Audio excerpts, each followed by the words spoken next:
Hey, what's up? Jigxor here. Usually, you don't have to worry too much about deleting files on your Windows computer because they go to the recycle bin for a while, just in case you change your mind. But what happens if you accidentally empty it? In this video, I'm going to show you how it's still possible to get those files back, even after they've been removed from your Windows computer's recycle bin. Let's go. Using a special data recovery tool makes it easy to get your lost files back without needing to be a tech expert. I've tried a lot of recovery software, but this one here was, in my tests, is the most effective at bringing lost files back.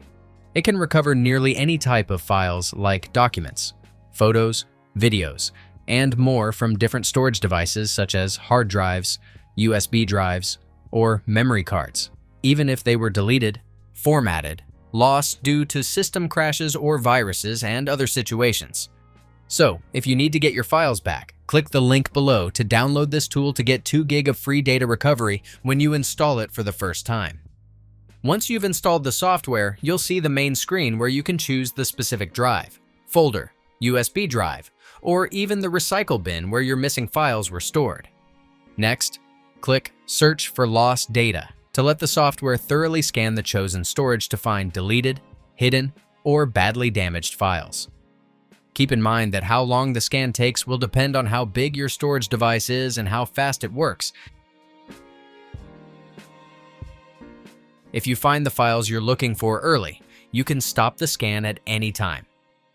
After the scan is finished, the software neatly organizes all recoverable files into 2 easy-to-navigate sections: Path and Type. Choose the Path option if you remember exactly where your lost files were originally saved, or go to the Type section to look through the recovered data based on file types like photos, videos, and documents instead. In case the software finds a lot of files, you can use the search bar to quickly find a specific data by keywords, or click Filter to narrow down your search by file type, date modified, or file size. Once you've found your files, just tick the checkboxes next to them, or click the top checkbox to select everything at once.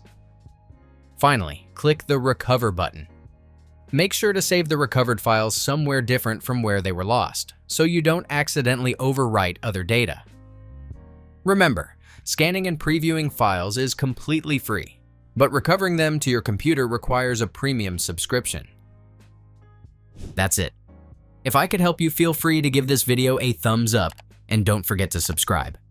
If you have any questions about the video or want me to create a tutorial about another topic, leave a comment below. See you next time. Bye.